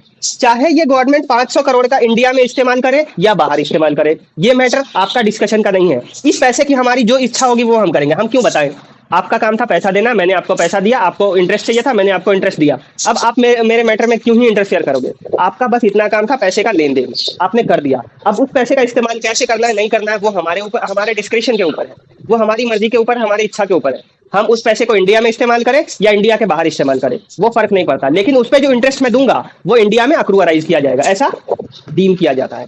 तो बस यही है, ये पॉइंट, फर्स्ट पॉइंट का क्लैरिफिकेशन आप लोगों को उम्मीद करता हूँ आ गया होगा, कोई दिक्कत नहीं है। क्या? हाँ। कोई दिक्कत? क्या ये पता है? हाँ, फिफ्थ का ही तीनों इंटरेस्ट पेड बाय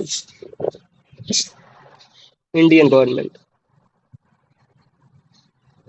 कौन- on a loan used by it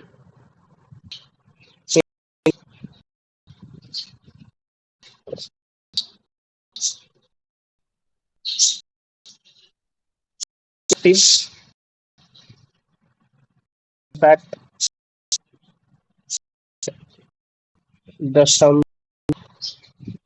is used in India or outside India.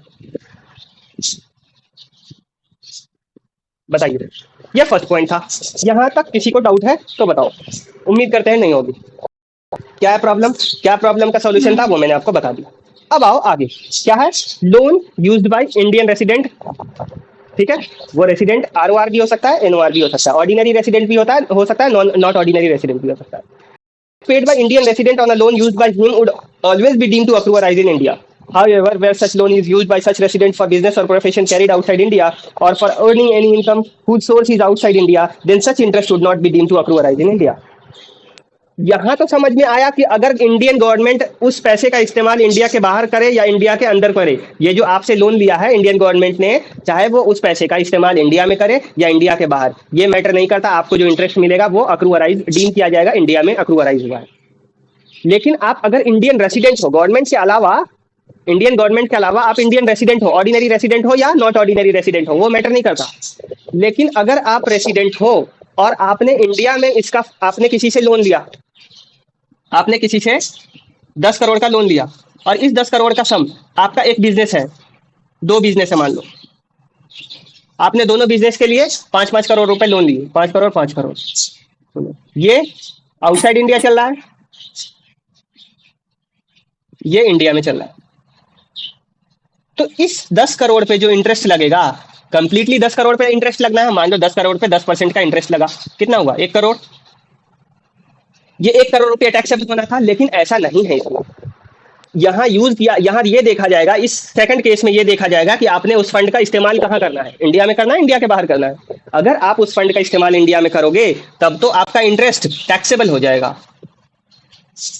Taxable in the sense कि अक्रू अराइज कहाँ, अक्रू और अराइज कहाँ डीम किया जाएगा? इंडिया में, इंडिया में। इंडिया में। लेकिन अगर इंडिया के बाहर आपने उस फंड का इस्तेमाल किया है, इंटरेस्ट मिलेगा। इंटरेस्ट कहाँ अक्रूअराइज किया जाएगा? वो आउटसाइड इंडिया अक्रूअराइज को डीम किया जाएगा। ये जो 5 करोड़ का सम आपने बाहर इस्तेमाल किया है, इस पे 50 लाख का इंटरेस्ट लगेगा, लगेगा ना? 50 लाख का इंटरेस्ट कहाँ? आउटसाइड इंडिया एज्यूम किया जाएगा। ठीक है, अक्रूअराइज प्लेस ऑफ अक्रूवल कहाँ डिसाइड किया जाएगा? Outside India. बात हमारी समझ में आई आपको? नहीं आई? कि अगर आप तो इंडियन इंटरेस्ट पे रेसिडेंट, टैक्स लगता है? नहीं बेटा, हम अभी टैक्सेशन की बात नहीं कर रहे हैं, हम बात किसकी कर रहे हैं कि इंटरेस्ट अक्रू और अराइज कहाँ होगा। अब किसके हैंड में कितना टैक्सेबल है, ये हमारा कौन सा बताएगा? ये तो हमारा tax liability first section, first chapter बताता था, बताता था।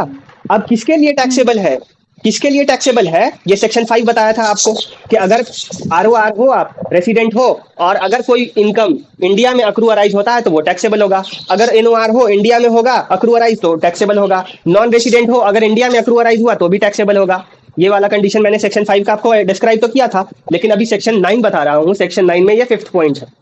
ठीक है, और सेक्शन 9 में क्या बोल, सेक्शन 9 किस चीज को बताता है कि प्लेस ऑफ अक्रूवल क्या होगा, आपको ये पता चल जाएगा। अभी देखो, आपको ये बात, मान लो loan used by Indian resident है, तो आपको ये बात पता ही नहीं था कि loan used by Indian resident जो होगा वो कहाँ, हम लोग प्लेस ऑफ अक्रूवल क्या मानेंगे उसको, कि उस पे इंटरेस्ट जो मिला होगा उस लोन पे, अगर इंटरेस्ट जो लोन, उस लोन पे अगर इंटरेस्ट मिला है आपको, तो वो लोन का इंटरेस्ट कहाँ अक्रूअराइज किया जाएगा? अगर इंडियन गवर्नमेंट के द्वारा यूज किया जा रहा है तो वो इंटरेस्ट इंडिया में अक्रूअराइज माना जाएगा। अगर रेसिडेंट के द्वारा इंडिया में इस्तेमाल किया जा रहा है वो लोन का फंड, तो इंडिया में माना जाएगा इंटरेस्ट अक्रूअराइज हुआ। अगर इंडिया के बाहर उस लोन का इस्तेमाल किया जा रहा है, एक ऐसा प्रोफेशन या एक ऐसा बिजनेस के लिए वो लोन लिए हो आपने, जिसका कंप्लीट काम कहाँ चलता है? इंडिया के बाहर, तो वो इंटरेस्ट भी कहाँ अज्यूम किया जाएगा? इंडिया के बाहर अक्रूअराइज। समझ गया हमारी बात? नहीं। हाँ। बताओ बताओ बताओ हाँ। क्या बोलो, क्या कह रहे थे? कुछ कह रहे थे ना? हम हाँ, कोई भी कुछ कह रहा था अभी शायद। हाँ, आवाज तो आया, कहाँ से आया नहीं पता। अभी आया समझ में? नहीं आया? अगर नहीं आया तो पूछ लो, बस जो मैंने बताया वही मैंने लिखा है वर्डिंग्स में। क्या? Interest paid by Indian resident on a loan used by him would be deem to accrue arise in India. ये इंटरेस्ट अगर कोई इंडियन रेसिडेंट के द्वारा अगर यूज किया गया है तो वो अक्रू अराइज इन इंडिया होगा। लेकिन अगर वो लोन का इस्तेमाल आप किसी बिजनेस या प्रोफेशन के लिए इस्तेमाल कर रहे हो जो कि जिसका जो बाहर इंडिया से कैरी आउट किया जा रहा है, या कोई ऐसा सोर्स ऑफ इनकम जो बाहर कैरी कर रहे हो आप, तो उस पे जो इंटरेस्ट, उस लोन पे जो इंटरेस्ट होगा वो आपका accrue arise in India deem नहीं किया जाएगा। थर्ड, क्या? Interest paid by non resident, sorry, loan used by non resident. तो interest paid by non resident would be deemed to accrue arise in India only when such loan is used by such non resident for business और profession carried on in India. मतलब इसमें जैसे ROR के case में कि India में इस्तेमाल करोगे सिर्फ तभी tax accrue arise in India deem किया जाएगा, उसी तरह से एनआर के केस में भी वही एज्यूम करेंगे क्या कि interest paid by Indian resident on a loan used by him in India would be deemed to accrue arise in India. ठीक है?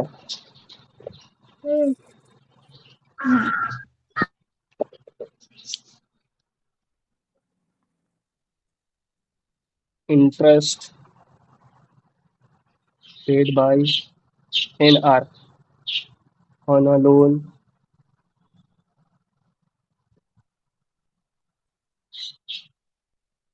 used by him in India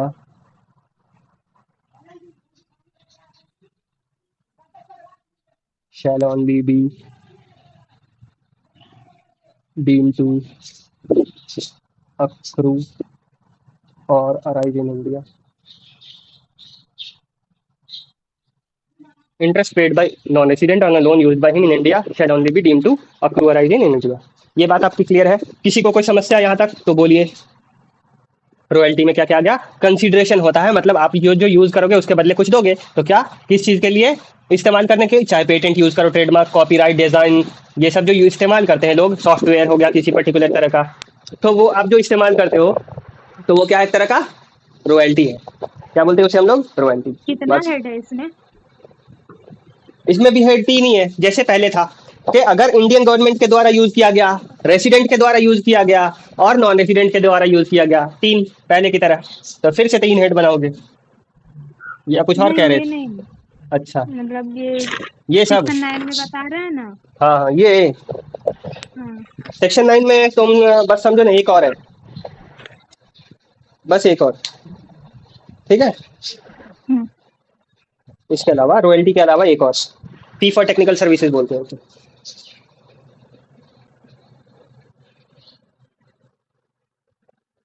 patent अगर यूज्ड बाय कौन होगा? पहला, यूज्ड बाय इंडियन गवर्नमेंट। अब Indian government में दोनों ही आते हैं, सेंट्रल और state, CG as well as SG. फिर बात आती है किसकी? Used by resident.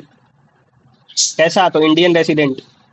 किसी और कंट्री से हमें क्या क्या ही मतलब है, हम इंडिया में रह रहे हैं, इंडिया का टैक्स सिस्टम पढ़ेंगे।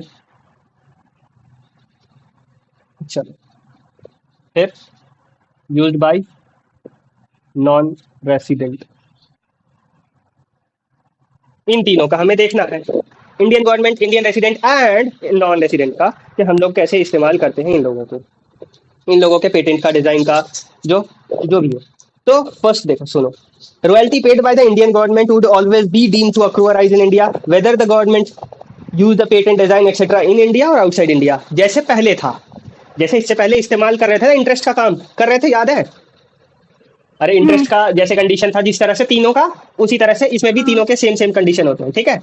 जैसे इंडियन गवर्नमेंट अगर इंडिया के बाहर इस्तेमाल करे या इंडिया के अंदर इस्तेमाल करे तो हमेशा टैक्सेबल होगा, हमेशा वो अक्रू अराइज, टैक्सेबल की अलग बात है, लेकिन अक्रू अराइज कहाँ डीम किया जाएगा? इंडिया में।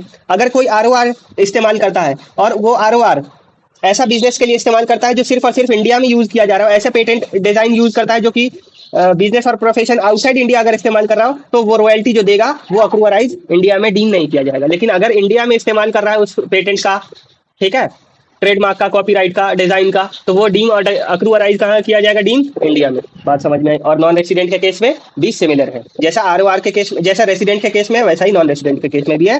क्या कि अगर रॉयल्टी नॉन रेसिडेंट के द्वारा यूज किया जा रहा है सिर्फ और सिर्फ इंडिया में, तो क्या बोलो? चलो, बात समझ में आई? सिमिलर जैसा पहले चल रहा था, बस सिमिलर कंडीशन है। क्या रॉयल्टी क्या होता है? रॉयल्टी होता है consideration, patent, trademark, copyright, design etcetera use करने का, इस तरह का आप जो कंसिडरेशन पे करते हैं उसी को हम लोग रॉयल्टी बोलते हैं। पहली बात क्लियर है, रॉयल्टी समझ गए। अब रॉयल्टी का इस्तेमाल अगर आप इंडियन गवर्नमेंट के द्वारा यूज किया जा रहा है, चाहे वो सेंट्रल गवर्नमेंट हो, स्टेट गवर्नमेंट हो, that doesn't matter at all. आपको देखना यह है कि इंडियन गवर्नमेंट अगर इस्तेमाल कर रही है वो इंडिया के बाहर इस्तेमाल करें या इंडिया के अंदर, मैटर ही नहीं करता, वो हमेशा हमेशा टैक्सेबल है। सॉरी, टैक्सेबल नहीं है, वो हमेशा क्या अज्यूम किया जाएगा? Deem to accrue arise in India. ये देखो यहाँ डीम किया जाएगा कि अक्रू अराइज कहाँ हो रहा है? इंडिया में। ठीक है, अगर इंडियन रेसिडेंट के द्वारा यूज किया जा रहा है, चाहे आरओआर हो या एनओआर हो, तो उसके लिए क्या है? Royalty paid by Indian resident for any business और profession carried on India shall only be deem to accrue arise in India.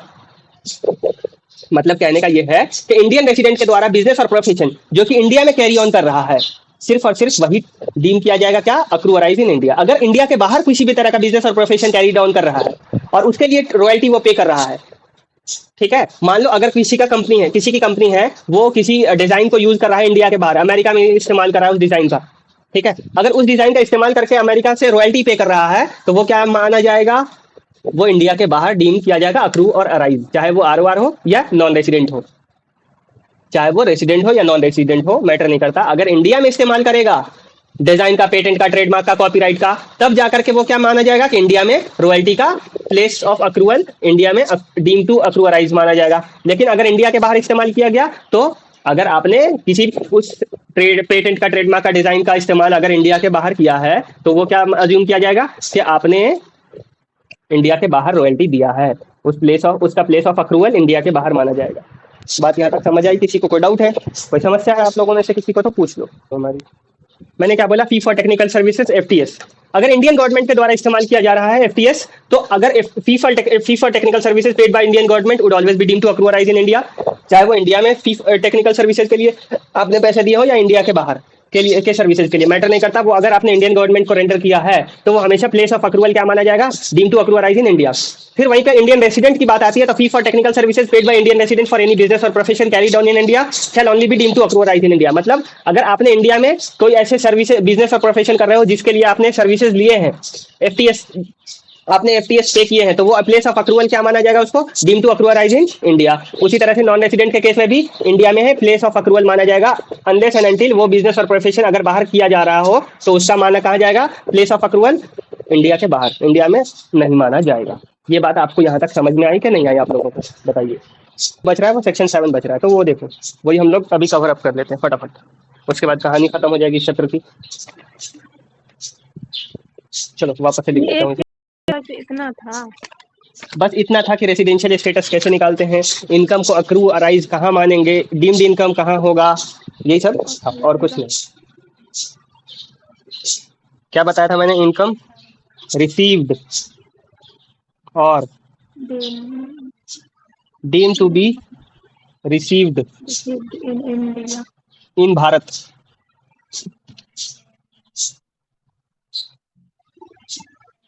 For India stand, income received in India. Receipts of income refer to only first occasion where the recipient gets the money under his hand. Receipt का मतलब क्या होता है? देखो, बहुत सारे लोग ना इसको क्या पढ़ते हैं? रिसीप्ट, लेकिन पढ़ते क्या है हम लोग? रिसीट। रिसीट। तो इसलिए ध्यान देना इस बात को, नहीं तो इतना थप्पड़। Receipts of income refers to only the first occasion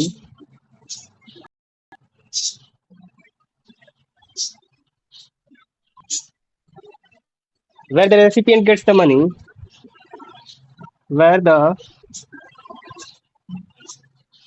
recipient gets the money under his control.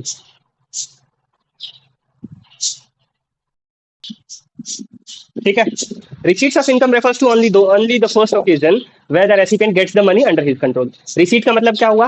आप फर्स्ट टाइम, सबसे पहली बार अगर आपको पैसा जहां मिला है उसी ओकेजन को हम लोग क्या बोलेंगे? Receipts of income. अगर इंडिया में किसी भी जगह रिसीव किया है आपने तो क्या मानेंगे हम लोग? रिसीट्स इन इंडिया। अगर फर्स्ट ट्रांजैक्शन मान लो यूएसए में रिसीव किया और यूएसए करने के बाद किसी इंडियन अकाउंट में आपने ट्रांसफर किया, इंडियन बैंक में क्या किया? ट्रांसफर। तो ये फर्स्ट ट्रांजेक्शन था, फर्स्ट ओकेजन था, ये सेकंड ओकेजन है, और ये क्या माना जाएगा? Income received outside India, not in India. बात समझे हमारी? तो फर्स्ट ओकेजन जहां होगा उसी को हम लोग क्या बोलेंगे? Income received in India. First occasion समझ में आया क्या? Therefore, once an amount is received as income, remittance or transmission of that amount from one place to another नहीं place समझ doesn't में आया। result in recipient। बस देखो, once an amount is received as income, remittance or of that amount from one place to another doesn't result in receipt within the meaning of this provision. Words income which has already been received abroad and is now being India from outside India doesn't come within the scope of the phrase income received in India। कहने का मतलब क्या है? वापस सुनो, हमने क्या बोला? Receipts of income refers to only for the first occasion where the recipient gets the money under his control। आपके कंट्रोल में मनी कब आएगा? फर्स्ट ट्रांजेक्शन में कंट्रोल में मनी आया आपके, मनी आपके कंट्रोल में फर्स्ट ट्रांजेक्शन पे आया। अब उस ट्रांजेक्शन का इस्तेमाल करके आपने अगर कहीं भी कभी भी किसी और को ट्रांसफर किया है, वो सेकंड ट्रांजेक्शन माना जाएगा। फर्स्ट ट्रांजेक्शन कौन सा माना जाएगा? जब आपके अंडर कंट्रोल मनी आ गया है, और उसी के बेसिस पे आप लोग डिसाइड करोगे कि इनकम कहाँ रिसीव हुआ है, इंडिया में या इंडिया के बाहर। मान लीजिए आप यूएसए में हैं, ठीक है, और आपको रिसीव हुआ $5,000। कितना? $5,000 आपको इंडिया में रिसीव हुआ। कहाँ है? यूएसए में आपने रिसीव किया। इसके बाद इस पैसे को आपने इंडिया भेजा है, किसी इंडियन अकाउंट में ट्रांसफर किया। ये आपका क्या, ये पैसा कहाँ रिसीव किया जाएगा? आउटसाइड इंडिया डीम किया जाएगा रिसीव। ये पैसा कहाँ रिसीव किया जाएगा? क्या अज्यूम किया जाएगा? ये पैसा आपने $5,000 जो मिला है, वो कहाँ मिला है आपको? इंडिया के बाहर। अब बात सुनो हमारी, मान लो यहीं पे उल्टा होता तो एक इंडिया में आपको $5,000 मिला है, और $5,000 मिलने के बाद इस 5,000 को आपने यूएसए में ट्रांसफर किया है। तो यहाँ पे फर्स्ट कौन सा है? ये वाला यहाँ। तो ये इनकम जो आपको $5,000 मिला, अगर इंडिया में मिला है, तो ये इनकम कहाँ डीम किया जाएगा? कहाँ रिसीव हुआ? ये इंडिया डीम किया में। जाएगा रिसीव्ड इन इंडिया। बात हमारी समझ आई आपको? नहीं आई? जहाँ रिसीव होगा वहां का। बिल्कुल। मान लीजिए कोई डाउट है इसमें? बस इतना ही है इनकम रिसीव्ड इन इंडिया का।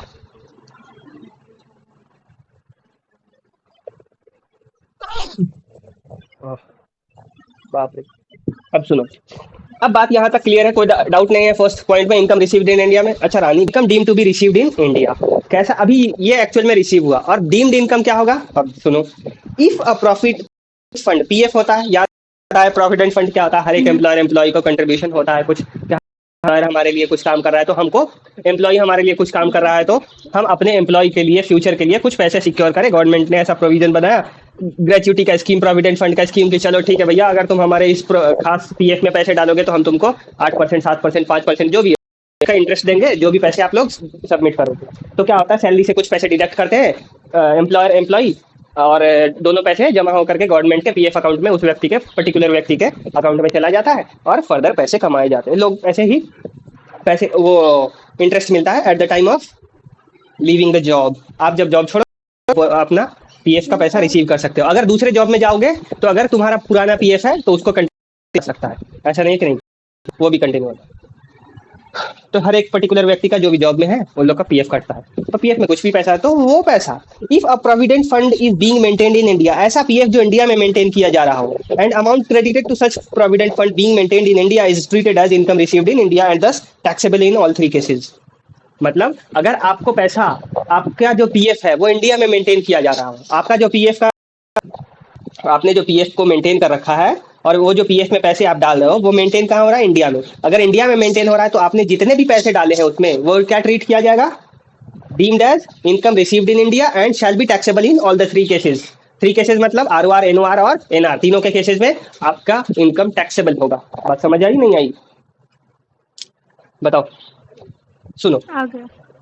If a PF, if a provident fund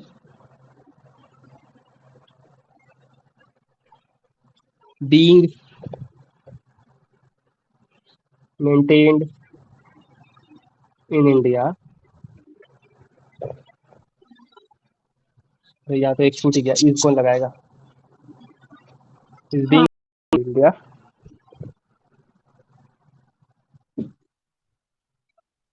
the amount credited to such PF be taxable in the three cases.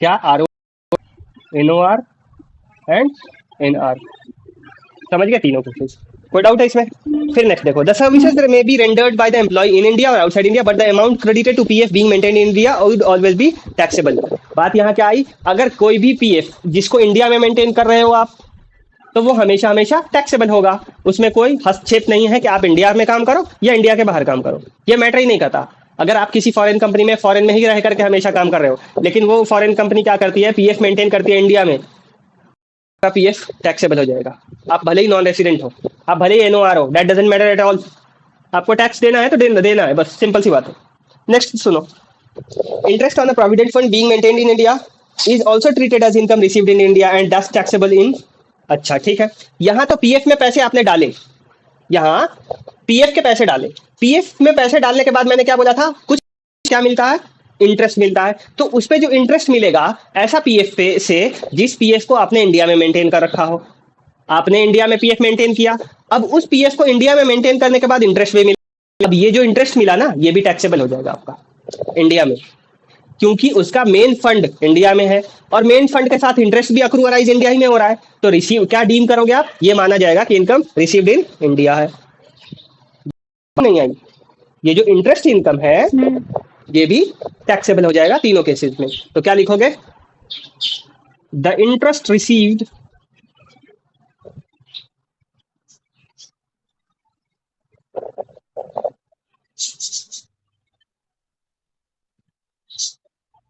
received in India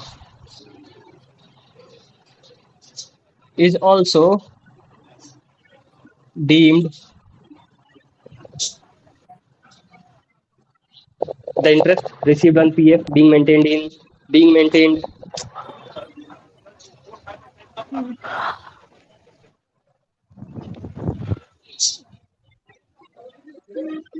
is also deemed to be received in India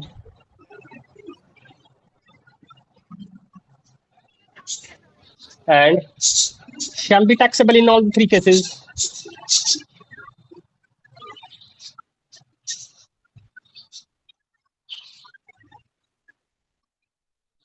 बात समझ आई income taxable होगा ऐसा PF का interest income जो PF आपने India में maintain कर रखा होगा थर्ड पॉइंट देखो contribution to the RPF recognized provident fund is exempt to the extent of 12% of salary of the employee and interest on RPF is exempt to the extent of 9.5 and employer's contribution in excess of 12% of the employee salary and interest thereon shall be taxable in the hands of employee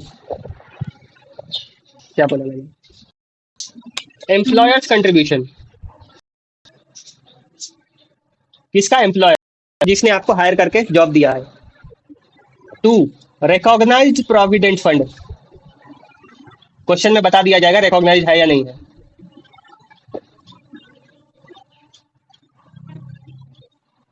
employers contribution to recognised provident fund is exempt to the extent of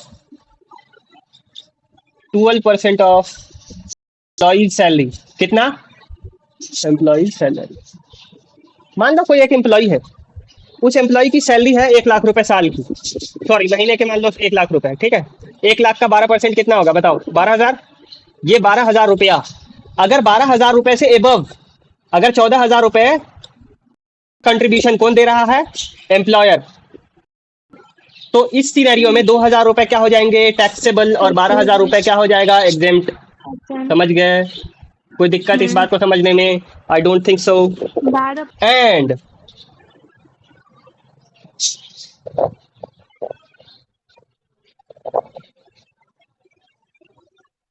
अच्छा रुको यार interest extent of 9.5% of employee salary.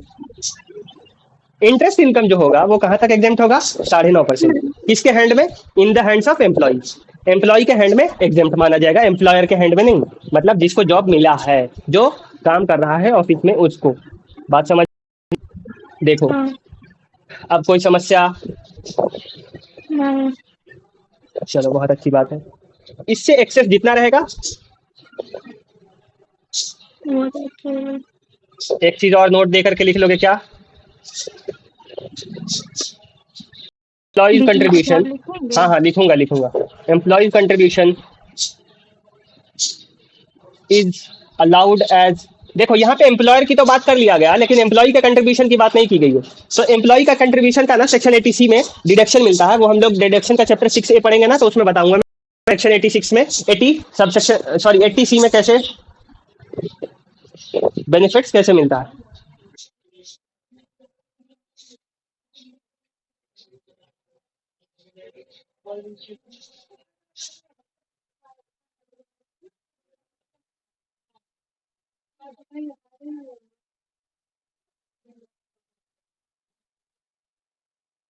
Under section 80C। ठीक है, ये बात ध्यान रखना आप लोग। Employees contribution is allowed as deduction under section 80C। वो हम लोग देखेंगे कैसे होता नहीं होता है। एक चीज और लिख लो यहाँ पे, क्या note? Employers contribution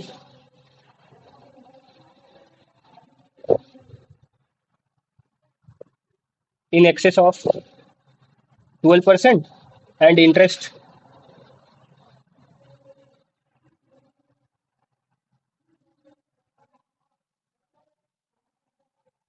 income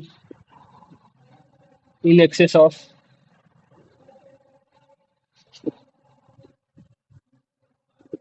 9.5% is exempt taxable।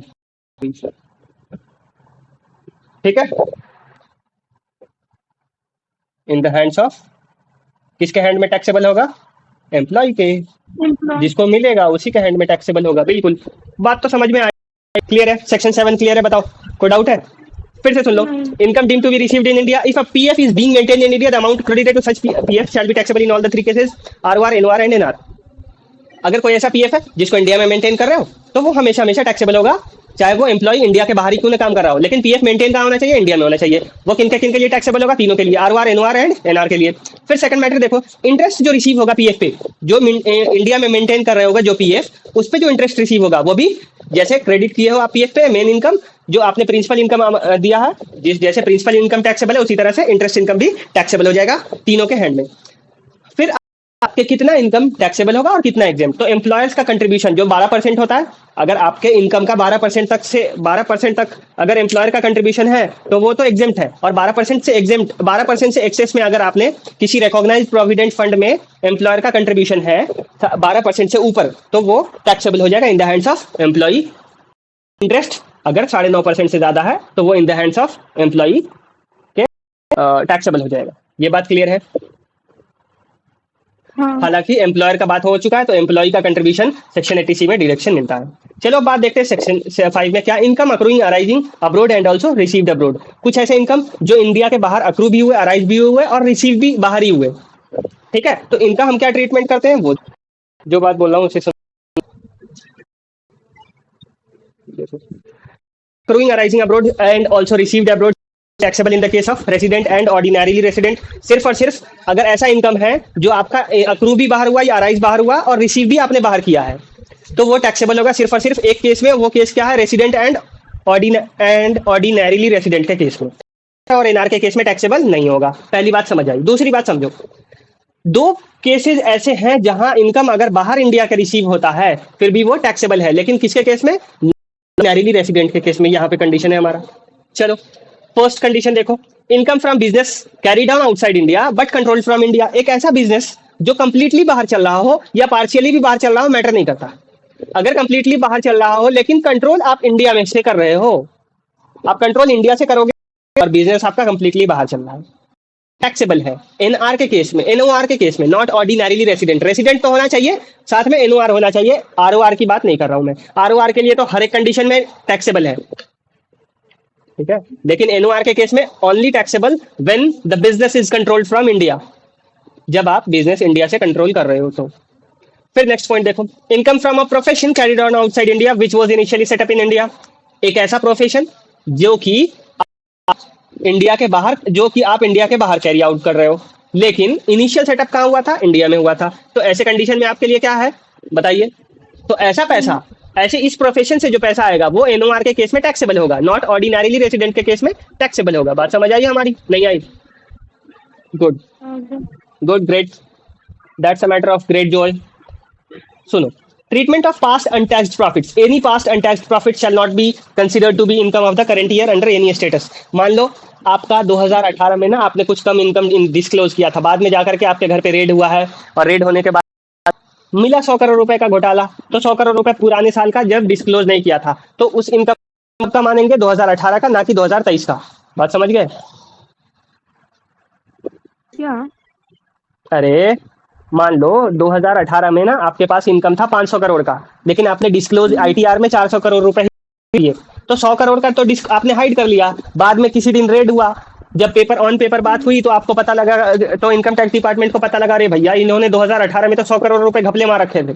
ये 100 करोड़ रुपए का जो, ये 100 करोड़ रुपए का जो ट्रीटमेंट होगा, ये कैसा आएगा? 2018 के ईयर में ट्रीटमेंट होगा, 2023 का नहीं होगा इसका। ठीक है, ये प्रॉफिट माना जाएगा 2018 का, ना कि 2023 का। बात समझ आई हमको? ये बस बात बताने की थी, ये इंपॉर्टेंट पॉइंट था, बताना था मुझे, बताया मैंने। एक क्रक्स है, बस सिंपल क्रक्स लिख देता हूं, और कुछ भी नहीं है। ठीक है, सेक्शन 9, सेक्शन 5 एंड 7, सेक्शन और सेक्शन 5 की बात, बस, और कुछ भी नहीं। ठीक है, सेक्शन 9 क्या कहता है? Income deem to arise in India. अगर ऐसा जो अज्यूम किया जाएगा या मान लिया जाएगा जो अक्रू अराइज इंडिया में हुआ, तो वो वैसा इनकम के केस में टैक्सेबल होगा। आरओआर, एनओआर एंड एनआर तीनों के केस में कोई दिक्कत परेशानी नहीं है। नेक्स्ट देखो, इनकम रिसीव्ड और deem to be received in India, किसके केस में टैक्सेबल होगा? तीनों के केस में। बोलो।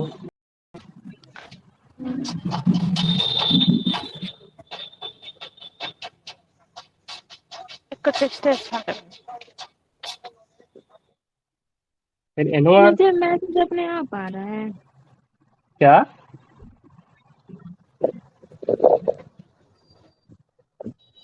ये तीनों आया। रिसीव का मतलब first receive, there after transmission किसी भी प्रकार का सेकंड ट्रांसमिशन या ट्रांसफर मैटर नहीं करता। ठीक है, थर्ड पॉइंट देखो, टैक्सेबल आरओआर, यहाँ अक्रूइंग अराइजिंग अब्रोड है, आरओआर तो टैक्सेबल होगा, इसको तो हमेशा टैक्स देना ही है। सेकंड पॉइंट क्या है? एनओआर के केस में दो cases, taxable only in 2 cases for NOR. पहला केस क्या है इसमें? बिजनेस कैरिड आउटसाइड इंडिया,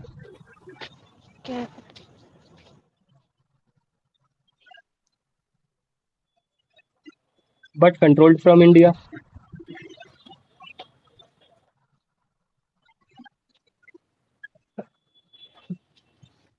पहली चीज। दूसरी चीज, प्रोफेशन